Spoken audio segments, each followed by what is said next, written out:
feeling like a shark in a shrimp tank. Big fish, small pond in the shrimp tank. When it take a swim, only option is to win.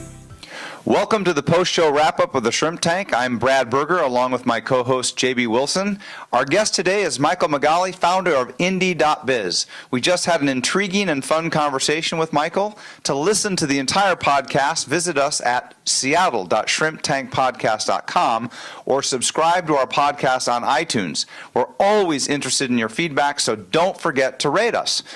You know, Michael, great conversation that we had. It always goes way too fast. Yep. But what I'd really like to talk a little bit about is what is indie.biz and why is it called indie.biz? So indie.biz is for independent business. I think one of the things that's interesting today is the fact that the language that we have around entrepreneurship and small business, I don't really like the word small business. I think that entrepreneur is, has a certain set of connotations. Startup. I always refer to people as independent business owners, and so that's how kind of indie.biz came about. Excellent. You had mentioned, Michael, in the podcast that you had a successful consulting portion of your life as well as some work in the corporate world. So how and why did you make the transition from that to being an entrepreneur with indie.biz? You know, this has been a labor of love for me. I saw this issue. I'm kind of obsessed with entrepreneurship and with people who want to go out on their own, and saw an opportunity to do something that was going to hopefully have a big impact on the way that happens. And so it's been, I think I called it a folly in the show, and it has been a little bit of a folly in a good way.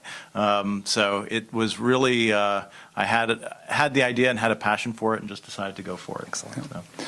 So Michael, I know you know who many of the individuals who listen to and listen to the podcast and watch these videos, and those are other individuals who are either entrepreneurs or they're considering making the jump to entrepreneurialism.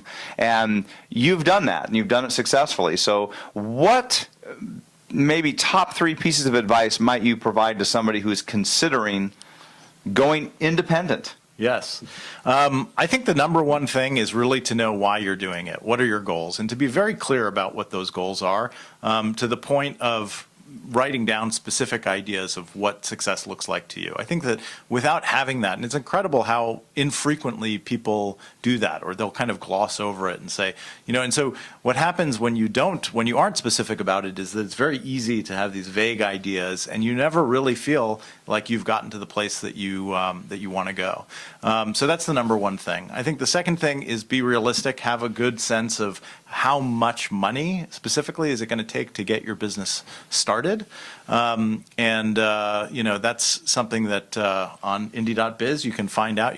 We have really good data on what the startup costs are and what the financials look like for a variety of different businesses. And then the third thing is talk to customers and really validate that you have an idea that isn't just an idea that you think is great and that you love, but is actually something that people will be willing to pay money for.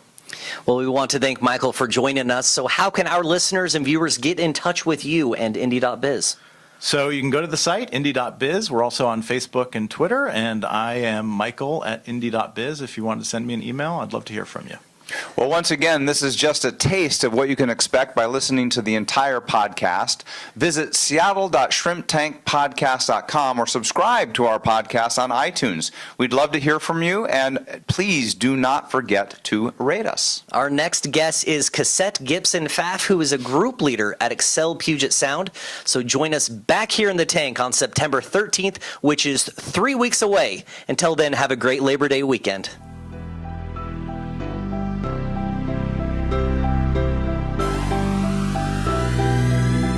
I've been feeling like a shark in a shrimp tank.